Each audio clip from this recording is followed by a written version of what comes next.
Bonjour tout le monde, merci, je suis très contente de vous voir très nombreux ce matin. Alors, le projet Mutilation génitale féminine au RAFIC se résume comme suit. Depuis 2014, le RAFIC collabore directement avec les femmes victimes de l'excision afin de mieux comprendre ce phénomène, ses conséquences ainsi que ses enjeux.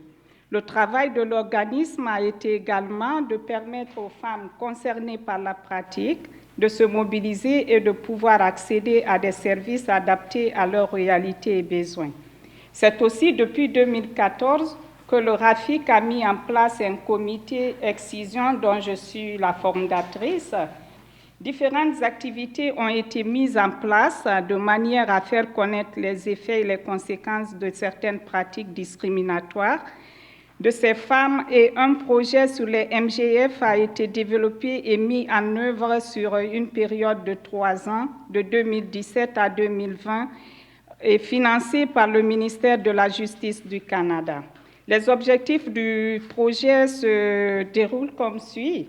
Les communautés, on s'intéresse plus aux communautés concernées, notamment les femmes et filles, par la pratique, les fillettes et les jeunes filles potentiellement à risque. Les objectifs spécifiques sont les suivants.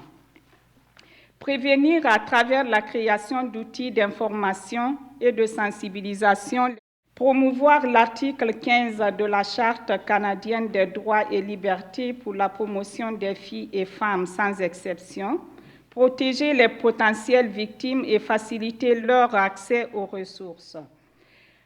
Comme le projet se tient sur 3 années, l'an 1, 2017-2018, le RAFIC a procédé au développement de partenariats et le renforcement de partenariats avec les organismes basés dans toute la région du Québec.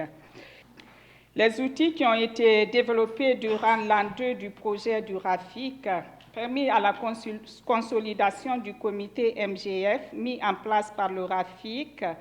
Le RAFIC a également tenu plusieurs groupes de discussion. Lors de ces focus group, nous avons rencontré 50 femmes ayant subi la pratique et vivant dans plusieurs régions québécoises. Elles ont aussi participé à la création de nos outils de sensibilisation. 9 capsules vidéo en français et en anglais ont été réalisées. Les capsules évoquent les impacts des MGF sur la santé psychologique et physique des femmes concernées, ainsi que de l'encadrement légal au Canada. Ces supports sont à destination des professionnels et intervenants en santé, des services sociaux et en éducation. Des déplis en français, en anglais et en arabe ont été réalisés selon les souhaits exprimés par les femmes.